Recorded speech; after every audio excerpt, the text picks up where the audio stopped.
Hey, what is up, everybody? Welcome to the Guilty as Charged podcast presented by the Chargers Podcast Network. My name is Steven, and I am the host, as always, and joining me is my guy, Tyler. Tyler, what's up, man? How are you doing this afternoon? 2-4 Chargers, not so great. Getting EJ Snyder and Brett Kollmann on the podcast, pretty darn good. Can't wait to show you guys what they had to say. Rarely do you get to have a bucket list person show up on the show and you get to interview them. We got both of them, so I'm excited to share that with you guys. Yeah, definitely super excited to get this one out to you guys. We know that things are rough right now. We hear the frustration. We share a lot of the frustration. So we decided to see if we could bring out the big guns today, and thankfully we were able to do that. So obviously you guys know Brett Kollmann so far. If you watch this channel, hopefully you know EJ as well if you consume any of their content. So they've greatly influenced our own podcast, and certainly on this channel, as we've kind of tried to figure out the best way to talk about the Chargers on this channel. And so we've definitely stolen some ideas from them and had a great conversation with them about the truth of the Chargers, the truth of the Bears. They were huge on Tuli. They were by far the first ones to talk about Tuli leading up to the draft. So of course had to pick their brains there. And like Tyler said, hopefully you guys enjoy this conversation today. So as always, Tyler and I are fans of the team, just like you guys are. The opinions that we express on this show and every show on this channel are just that. They are our opinions. They are not the opinions of the Chargers organization. We are very grateful to have this platform, and they are gracious enough to host us on this platform. So that's business. So the interview did go a little bit longer than initially planned. Tyler and I were going to jump back in here after the interview and have some thoughts, so we're just going to do that now. Tyler, biggest takeaway from the interview with EJ and Brett before we get to the interview and then end the show, man. Another Tuli thing that we can talk about, the 11 press coverage snaps for Tuli that EJ mentioned within the interview.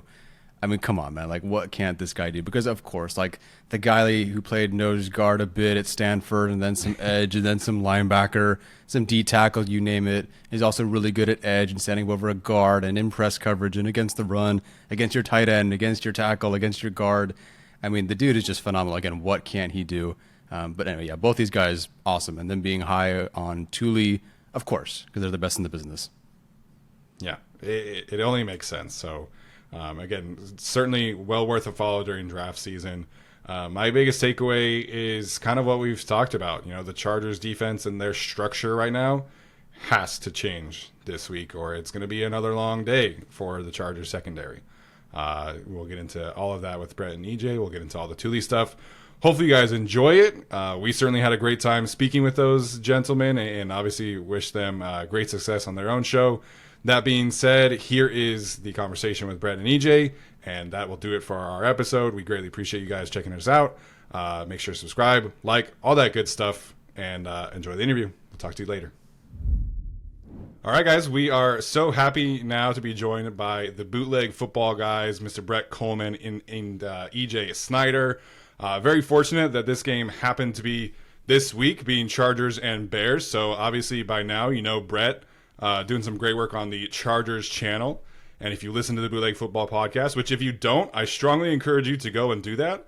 You know that EJ is a very big Bears fan. So fellas, we appreciate the time today. EJ, we'll start with you, man. How are you doing this afternoon? I'm doing great. I got to pull out my bootleg Chargers shirt, which I secretly love because my hot take that everybody hates and will point all the swords at me for is that the Chargers dark blues are the best uniform in the NFL. Like, I love that color combination. It's the powders, man. You know the answer. Not for me. Not for me. Hey, we could spend all day long talking about uniform rankings if we really, really wanted to. There's some great throwbacks in the NFL right now, but I'm with EJ, man. I love the navies, and I hope one day we'll see the alternate navy helmet come back. Brett, thanks for coming back, man. You're doing great work on the channel, like I said, and excited to pick your brain about some of the work that you've previously done for the Chargers and how it's kind of melded together today. But how are you doing this afternoon? I'm doing good. I'm genuinely looking forward to the game on Sunday. I know there's been some frustrating moments this season, but EJ, cover your ears. If there was ever an opportunity for a get-right game, I think it's this Sunday, and I expect good things. You're not the first to that's call good it to hear. that, so it's okay. Well, that's good to hear. Hopefully that does come to fruition. We'll preview some of the game, but first and foremost, you guys do great work, and we're sincerely very grateful for your time today. One of the gold standards in the content production right now, and you guys have certainly influenced Tyler and I in the way we've done our own podcast. So very, very grateful to have you guys on this afternoon. Influenced or Thank you stolen? very much. I think we took the 5 truths thing straight from them. So imitation is the most sincere form of flattery, I think, right? Absolutely, 100%. We'll give you license. It's all good. Happy to help. Thank you. It's a great segment because it really allows us to take a step back, watch the film, look at the data, and really evaluate things. You know, Tyler and I have never been like hot take artists or anything like that. Like we like calling it like it is, and film and data are the best way to do that. So we're going to do a little bit of a variation of that. I'm sure our listeners are a little bit tired of hearing from Tyler and I, but so we're going to hear from you guys today talking about the Chargers and the Bears and their truths. So we'll kick it off with that, and then we'll have some key previews of this upcoming game. And we're all big Tuli fans on this show today, so we're going to talk about Tuli again. So thankfully, our listeners love listening about Tuli, and we will continue to talk about Tuli because he's awesome. And EJ and Brett were very early on that train, so excited to get some of their thoughts there. Brett, we'll start with you today.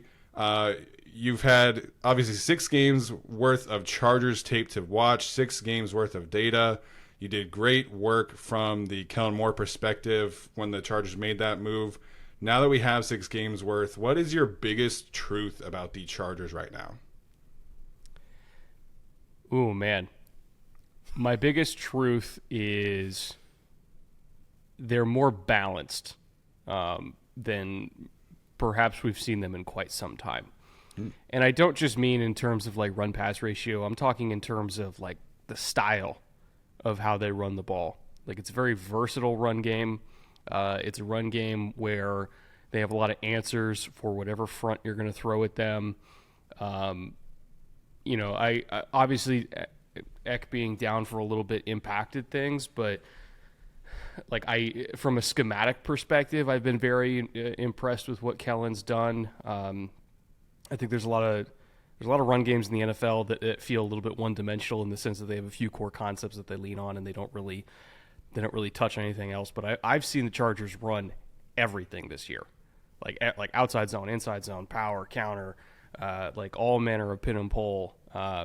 It's been really a pleasure to watch like a truly balanced run game. And, you know, overall, I think the offense has benefited tremendously from that because they're harder to prepare for, especially in the red zone. They're much harder to prepare for in the red zone. And I think going forward, we still haven't seen them play their best game, and they've played some pretty darn good ones. You know, losing Mike definitely hurts, but as QJ comes along and Keenan's having a wonderful year and, you know, Josh Palmer's doing his thing, like I still think that there's one more higher peak or maybe a couple more higher peaks that they can get to, and I'm really eager to see that. But the versatility of the run game is a big reason why. Yeah, regardless of how the Chargers perform on offense, I feel like, for better or worse, Kellen Moore is bringing variety to this offense. Do you feel that watching the tape, and either you can answer this, that the Chargers have kind of lost that because of Corey Linsley and because of Justin Herbert's finger injury? And then, as you talked about, there is one more spot they can go, another tier that they can reach. I mean, they had a really strong passing attack against the Vikings, for example. Maybe not so the rushing attack, or maybe they'll have a good rushing day, but not exactly the passing day. How do they get to that next level? What is that next thing? Or is the answer as simple as Quentin Johnston? I'll let you start, EJ. Well, it leads right into my truth, so I'll lead off with that because it dovetails perfectly. Couldn't have got a better transition. Chargers are not going to hit that stride, or not going to reach that peak, which I think they can, but they're not going to do it until Kellen finds the plays that Justin can hit consistently. And consistently is the big word there, because we see Justin hit all kinds of plays every week. Short ones that he shouldn't hit, escapism, down the field. We know he's got a great arm. but they don't. It doesn't feel to me like the two of them have that play or that set of 3 plays that when things get off track and drives start to derail, they can go, hey, we're going to run play 2. Everybody knows we like to run play 2. Right. You're good at play 2. Run play 2. Get a completion, move the sticks. It still feels like too many drives die out because they just haven't hit that handshake yet between quarterback and offensive play caller, one of the most important relationships in sports, where they just know this will work. It might not get us the first down all by itself, but it's going to get us back on track. It's going to build our confidence. It's going to keep this drive moving. And until they hit that, and they're going to have to do whatever they're going to have to do, I would posit that lowering the ADOT for Justin is a thing. He has the 3rd highest ADOT in the league right now. That's average depth of target. The farther you go down the field, the lower percentage the throw. He throws a lot of balls down the field during a game, and he doesn't complete enough of them right now to keep that going. They've got to shorten that up. They've got to find some ways to choke up on the bat, if you will, since we're in, ALCS and NLCS series, and just keep things moving. And right now, it just feels like they're so close to doing that. And if they do that, those next peaks are available to them. If they don't, they're going to continue to kind of struggle, have good days, like you said, Tyler, in one phase or the other, but not really marry them together and beat quality opponents like soundly. Yeah, I think from our perspective, that consistency factor has really been missing because you look at like the explosive play rate and you look at the core concepts that you mentioned, the pin and pull, you mentioned counter. They're great at hitting explosive plays off of that. In your initial breakdown of the passing game, Brett, you talked about the dagger plus a crossing route being one of the core concepts of Kellen Moore. And we're seeing that, and they're hitting Keenan, they're hitting Palmer out of that and creating these explosive plays. The screen game has been really popping with Darius Davis as a way to create explosive plays. But if you look at like their overall like down-to-down success rate, like it's pretty middle of the pack right now. So, Brett, like how do they take these core concepts and the hunt for explosive plays and balance that with what EJ is talking about and finding that consistency, maybe a little bit more in the intermediate range to have that more consistent success rate going forward? I feel like the Vikings game, we saw that, and that was like the best example of it where, a lot of it was like, hey, we're working little speed outs to Keenan or like a bullet slant to get us off the goal line. And I feel like the Vikings game, which statistically, if I recall correctly, was their best day passing from an efficiency standpoint. It was Herbert's best game in our opinion. Yeah, I would agree with that. And a lot of it was because they worked all 3 levels, right? And it wasn't just hunting for explosives. It was also like, hey, it's 1st and 10. We're on the goal line. Let's take something easy to get off of it here and give us some space. Oh, here's 12 yards to Keenan, to give us that space to do so. In addition to all the other, short and intermediate body blows that they were landing throughout the game, I would like to see them, as EJ said, do more of that. And I kind of feel like that's what they brought Quentin here to do, because he can take some of those shorter passes and kind of, turn them into explosives after the catch. Like, he was by far the best yards after catch receiver in college football last year. It was like 8.7 yards was his average yards after the catch per catch. Like, that's insane. So, if they are going to call a little slant, or if they are, running like some sort of spacing concept where it's present your numbers, catch the ball and go. Like, I would like to see them do more of that with Quentin, just because the more you get the ball in his hands, the more good things are going to happen. Like, he's just so explosive and so fast that naturally he's gonna get explosives that way. And once they do that, it's going to open up everything else. Like, and so I think more body blows in general is a good thing. It doesn't even matter how you get them, just get them. Yeah, I would agree there. It was definitely a surprise for all of us as Chargers fans to see the usage for Quentin Johnston, even with Mike Williams going down. I think he's had fewer targets with Mike Williams down and with Mike Williams healthy, and of course, post-bye, Josh Palmer had a groin injury too. So it's been a bit of a surprise because, like you talked about, whatever you feel or felt about Quentin Johnston as a receiver, first guy, second guy, third guy, fourth guy on your board or whatever, undeniably he was the best after the catch guy. I mean, he was like, how Patrick Mahomes on every graph is up there. That was Quentin Johnston with yak and missed tackles forced. Like, that was his thing. So it's a surprise to see the lack of involvement in that specific way so far. I don't know if the return of Jalen Guyton at some point frees that up for him. You now have your speedy downfield threat to do more of those vertical things to open him up. But it's definitely been a surprise. So we'll see what happens here. EJ, why do you think they haven't quite gone to that with Quentin Johnston yet? Because it really just feels like you're taking a player who can do something so specifically well that he wasn't not just good at in college, but I mean, compared to your receivers in this Chargers room last year, he was so much better than those guys at yak, missed tackles forced. Like, he was the missing piece to complement this team. Regardless of how you felt about him and how he can develop, he immediately had a role. They haven't leaned into that role.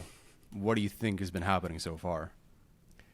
I'm not sure. I wish I knew. Fair enough. Because I think it meshes really well with what I said about Justin at the top, right? If you want to pull that average depth of target down, you have a guy to do it who is tailor-made. We're all saying the same thing, that he has a very specific skill set, and he was the best at it. Matt Harmon, who does reception perception, talks about a trump card, a skill that a player has that is well above other players. Like, that's his trump card. You have that. And it would work really well to keep your offense moving right now. And you're not doing it. Instead, you're saying, hey, you're big and tall and fast. I want to run you down the field and throw balls over your shoulder. And his completion percentage on those was actually quite a bit lower than everybody thought they should be in college. That was something he didn't do as well, or even up to quote-unquote replacement level, if you want to use that as a metric. So the idea that they have this superpower, drafted him presumably, like they saw the same thing we did and said, hey, he's really good at that. We need that in our offense. We'll draft him up high. This isn't like a third-round pick. This is a primary draft pick. And it would help our offense keep moving. And by the way, we're just not going to use it. We're going to try and expand his repertoire and not do that at all. Like, I don't understand that choice schematically. And I understand things like, oh, why don't you pass it more? And, because the quarterback checked out to a run. But, like, why are you calling routes that he's not good at, and you're not calling a lot of routes to sort of get him on track? We talk about scheming quarterback touches. You need to scheme Quentin Johnston a touch a quarter that is in his roundhouse. And he has several to choose from. You have a palette of 3 or 4 routes. Pick one every quarter, go to him, make sure it happens, build his confidence. We're going to see those explosives. He has that skill set. It's proven. And they just haven't used it. And I wish I had the answer. I don't. One little change that I hope happens going forward here is more reps from the slot for Quentin Johnston. That was going to be such a huge aspect of the Mike Williams plan. Under Joe Lombardi, Mike was running like 12% of his snaps from the slot. Basically, everything was out wide. This year, in the first 3 games under Kellen, it was 29% of his reps were from the slot. And not to say that you obviously replace Mike Williams with Quentin Johnston, but there's a part of that offense that is just missing right now. And Quentin Johnston is only running 14% of his passing snaps from the slot. And I would like to see that go up. I think that's an easy way for him to create some touches going forward. And leading into the season, Brett did a great video of Quentin Johnston's skill set, and I think that lines up pretty well for me. Alrighty, let's pivot to the Bears now, because I rarely get to talk about the Bears. I rarely watch the Bears. It's basically an every 4 years sort of thing. So, Brett, we'll start with you. Trust me, I understand why. You're not missing much. Don't worry. Well, we're about to find out, and I'm not even entirely sure the Chargers will win this game. So, Brett, leading into this Bears team, what is your truth about them so far, having watched them this season? Oh, man. My truth about them is, on some level, they are already regretting not taking Jalen Carter. over Darnell Wright because the pass rush has been really, really bad. And I understand the reasons why they didn't take Jalen Carter, but at the same time, seeing what Jalen is doing in Philly right now and then seeing what the Bears defensive line is doing, I do think there is a slight tinge of regret there. And Darnell himself has been very good in the run game, but very inconsistent in the pass game. And if you had to ask me which is the better player right now, like it's Jalen Carter, no questions asked, not even close. And so, again, I understand why they did it at the time. I do think there's a little bit of regret there. And I also think that there's a lot of regret that they didn't take Tuli. Because even, let's just say they still take Darnell Wright. Yeah. With all the assets that they had after that top 10 pick, knowing that they did not have a good pass rush, Tuli was there. Tuli was available. They didn't take him. And Tuli is top 4 among rookies in pressures right now, and now they got to face him this week. And again, if we're doing a rookie-on-rookie battle, Tuli on Darnell Wright, I would favor Tuli in that battle, especially in pass pro. He's been magnificent. So, I understand why they did what they did, but they let a lot of really good defensive players end up on other teams, especially particularly defensive linemen. They happen to be facing one of them this week, and I think he's going to let them know that they shouldn't have passed. Yeah, we were big fans of Darnell Wright on our podcast, but going as high as he went, I think we'll see. EJ, what are your thoughts on Darnell so far and what he's been able to do? I know Braxton Jones is also hurt, which probably doesn't help matters there, but what are you seeing from Darnell Wright on a week-to-week basis? Darnell Wright is improving every week, and he's had really good plays. He hasn't hit a level of consistency yet, but he is a rookie. And what he did in the Raiders game was an absolutely sort of lunch pail gritty performance. In the second half, he couldn't use his left arm. Like if you go back to the All-22, he's literally hanging his left arm off the side. Oh, wow. And he's handling Max Crosby, the best edge rusher in the NFL, not taking any questions at this time, with one hand. All right. Like he's rerouting Max Crosby with his right arm, and that's it. He's okey-doking linebackers with one arm, getting out in run pro and just stuffing people with one arm. He's a great player. He has not achieved a great level of play yet.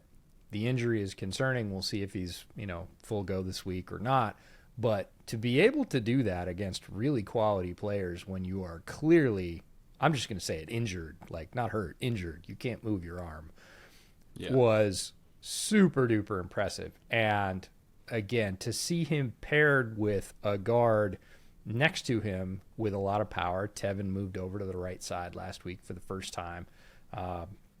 Nate's been in and out as a right guard, and they've been just a rotating cast of characters on the offensive line. That's just been a problem sort of beginning to end. But it was a little glimpse of what the Bears thought they had in their offensive line in terms of their preseason lineup before injuries struck.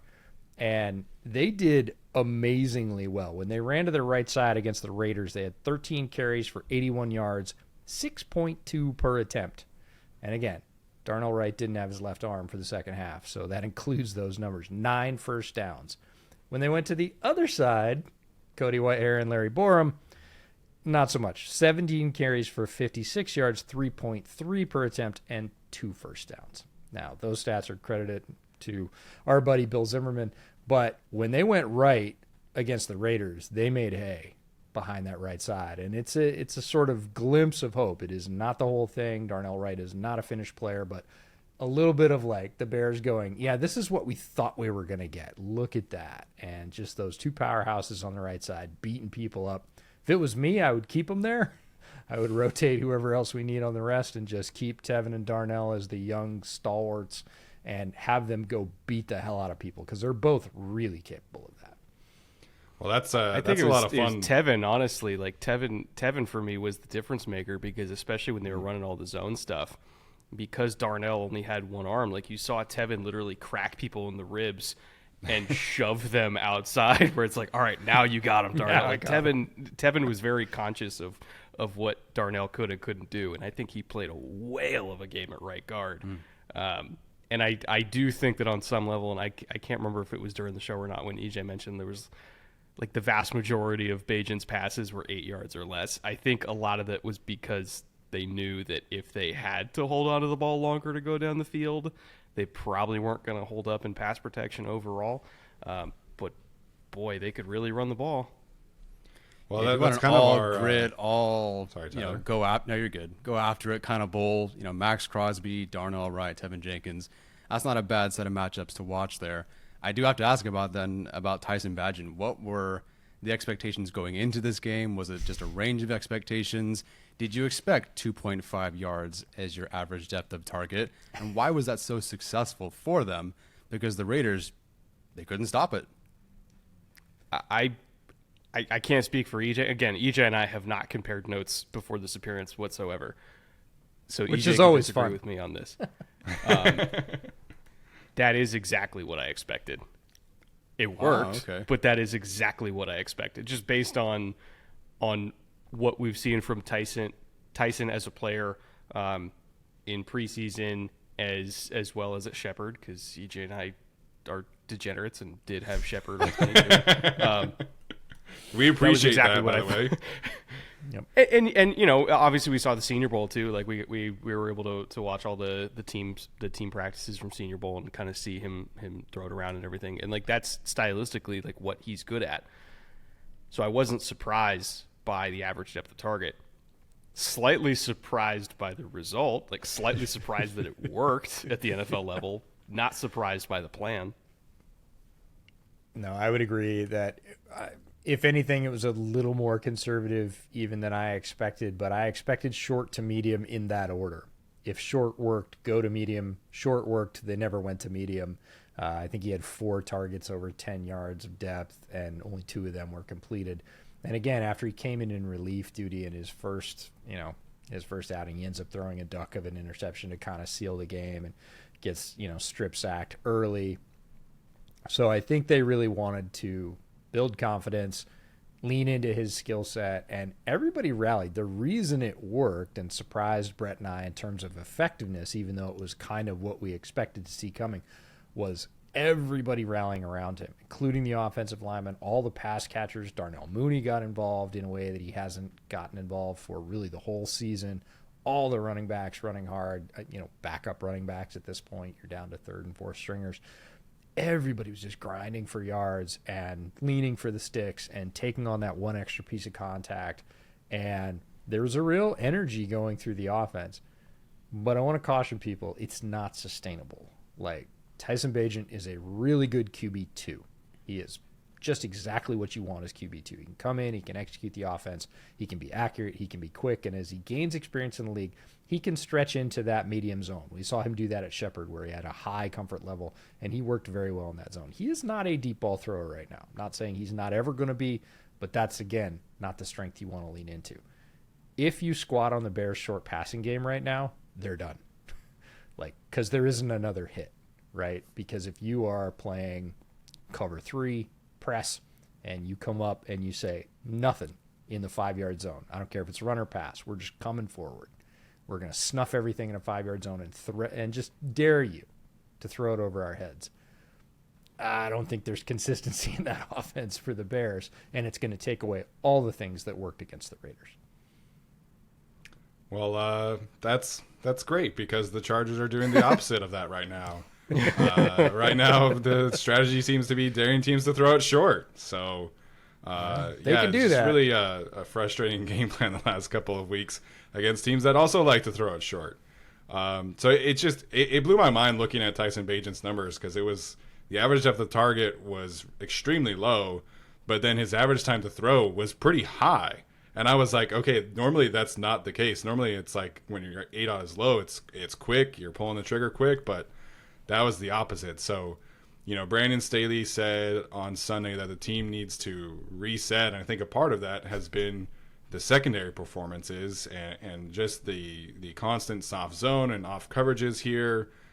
This is the game where you say, okay, Michael Davis, let's let you get back to your form. Let's get you at the line. Let's press DJ Moore, and let's mess with the rhythm. Whether or not that happens this week, I think, is another conversation. Brett, what did you make of that defense from the Chargers the last 2 weeks? Because I watched the preview show before Week 7 for the Chiefs and Chargers game, and you said you were shouting things from the stands and saying, look, you cannot play this soft. You cannot play this way. And if you do that against the Chiefs, they're going to get you. Now, granted, the Chiefs are the best at that, so you're going to struggle regardless. But 192 yards after the catch generated by the Chiefs in that game. What did you make of that? And do you feel the Chargers would pivot away from that this game? I don't know if they're going to pivot away from it this game, because I feel like their insistence on playing this way stylistically indicates a lack of trust in their speed. Like you don't play this far over the top of every single receiver if you think that your guys can run hip to hip in like press coverage. And the fact that they insist on not doing that, rightly or wrongly, indicates that at least the coaching staff thinks that they can't do that, which is a whole different conversation of like, okay, well then how did the secondary get into this particular state where you don't think you have the speed?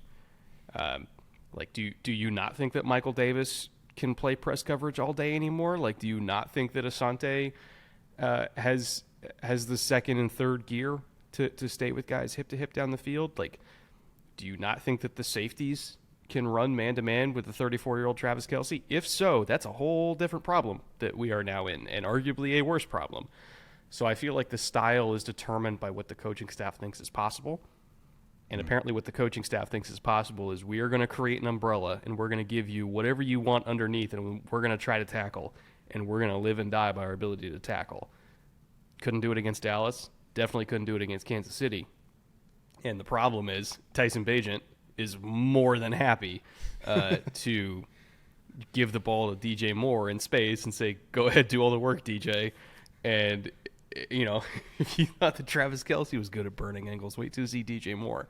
So it's a frustrating recipe, because I feel like the Bears are content to do exactly what the Chargers are going to allow them to do. And it's going to have to be a Herculean performance by the Chargers pass rushers again to get there before Tyson can get the ball out, or at minimum throw their hands up and clog these throwing lanes and try to get some batted passes. Because it doesn't seem to me that the coaching staff believes that the secondary has the juice to play the press man coverage style that in theory would frustrate this Bears offense.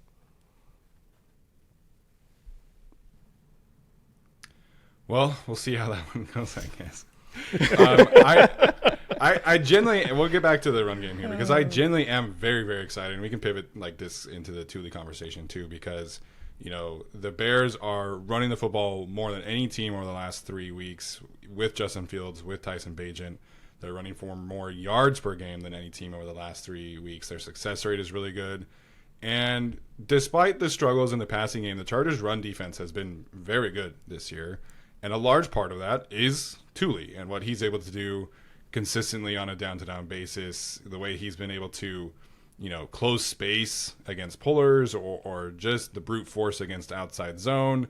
It's been a ton of fun to watch, and the way that EJ is describing Tevin Jenkins and obviously Darnell Wright, for me who loves the trenches, gets me pretty excited, because both Kollmann and Tuli are great against the trenches, in the trenches, so to speak, right now. So, EJ, what's kind of the secret sauce to the Bears' rushing attack outside of Tevin and Darnell being bully balls? What's kind of their MO right now? Well, right now is the most important phrase there. They didn't have any secret sauce early in the year. They were not running the ball particularly well. They were getting some explosives, but in terms of, we talked about down-to-down consistency in terms of the Chargers, down-to-down consistency for the Bears early in the season, largely because of the O-line struggles and the O-line shuffles, especially at center. They were just the bad news Bears. They could not get out of their own way. They had linemen blocking their own linemen. It was a mess. And about three and a half weeks ago, it started to clean up, and we started to see a little bit more consistency. Some of that was return to health, players returning to the lineup, getting players back in their more natural positions. But then you got running back injuries. So line came up, running backs went down. You would expect that they would stay in that sort of middling territory, but they picked right up where they left off. And that's largely because the running back room is probably the strongest depth room that the Bears have. They were legitimately 4 deep at running back. Very few teams are 4 deep. So pivoting to the third and fourth, third being Deontay Foreman, like Deontay Foreman was stride for stride with Nick Chubb through the last 8 weeks of last season. Like if you look at Nick Chubb's stats and Deontay Foreman's stats from last year, second half of last year, they're the same. It is a carbon copy because Steve Wilkes with the Panthers said, we're going to run the ball. He's a very talented guy as long as he gets some downhill blocks and gets going. Don't expect him to run outside zone, but they leaned into that and said, cool, we got a couple of hulks on the inside. We're going to run some power concepts, and we're going to blast Deontay Foreman. And, Darrington Evans, who was signed away from another team's practice squad, spent time with the Bears last year, so he was sort of familiar with the playbook. He's looked way better than he ever looked with the Bears in the past, or really anybody else. And, again, it's that thunder and lightning. I hate that saying, but that's the way it's been working right now. Deontay Foreman's been pounding away. Darrington Evans has been the slasher, the outside concept, the big cutback counter guy, and they've found success. And it's a little surprising to me just because, well, at least last week, they didn't have any threat of a deep passing game. Like, I believe the Raiders pretty much understood by the second half, like, Tyson Bagent's not going deep on us. We should just pack everybody forward. And they still had success. So you can say what you want about the Raiders defense. Hasn't been tremendous as a unit. They lost Devon Diablo last week. I get it, but the Bears had more success even than I think with all those variables figured in than either of us thought they would.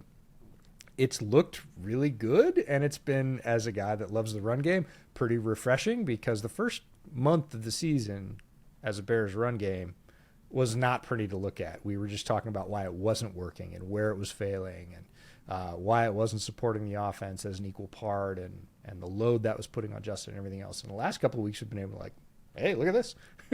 Great efficiency, lots of first downs, some explosives. Like this part of the offense is carrying the offensive part of the team. Yeah, you guys, I believe, the Bears, I should say, are third in rush EPA the last few weeks. I mean, looking really good there. Not a surprise. I think they finished last season second in rush EPA, but that was Justin Fields helps with those things. I'm sure a guy like Mercedes Lewis also helps there.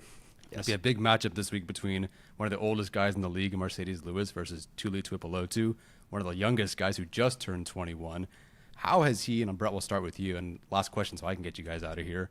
How has he either defied expectations or met your expectations? Because he's been awesome. And like you said, the Bears maybe are regretting passing on him, but for the Chargers, we're loving it. He has been phenomenal in all respects. Again, he's fourth among rookies in pressures.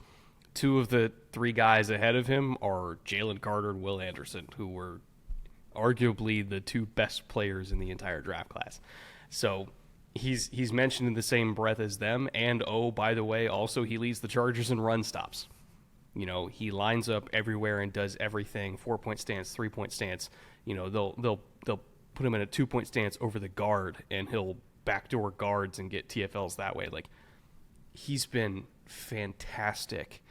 They're playing him at a lighter weight than he did at USC. And so his quickness and fluidity, I think, has been highlighted more in the NFL than it was at the collegiate level. And I would just keep him at this weight because for sure guards seemingly can't handle his quickness, but he still retained a lot of the power that he had when he was heavier. And so, even these tackles that are 315, 320, 325, like he's getting into their chest and just rocking them back. So I think the Chargers absolutely knocked it out of the park. And again, you compare Tuli to the edge rotation for the Bears. I mean, the Chargers have 3 of them at this point, but like the Bears are last in the NFL in pass rush win rate. They're at 29%.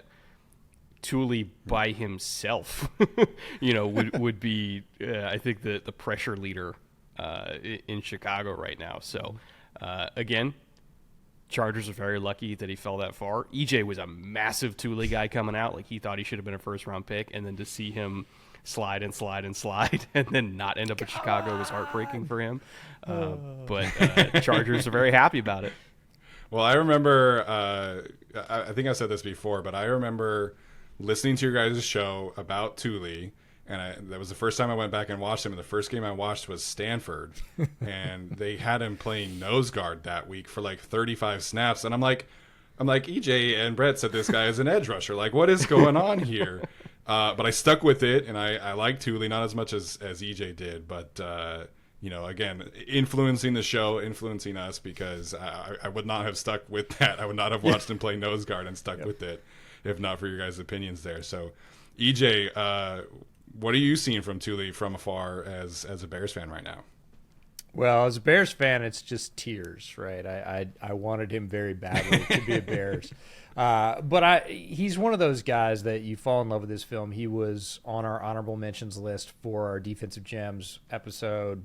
Was a strong advocate. Thought he was going to be a value. I thought he should go higher. I also kind of knew he wouldn't, though. I thought the league would discount his mix of skills and that he would be a second or third rounder. And to me, that represented a huge value. So that made him even more attractive to me.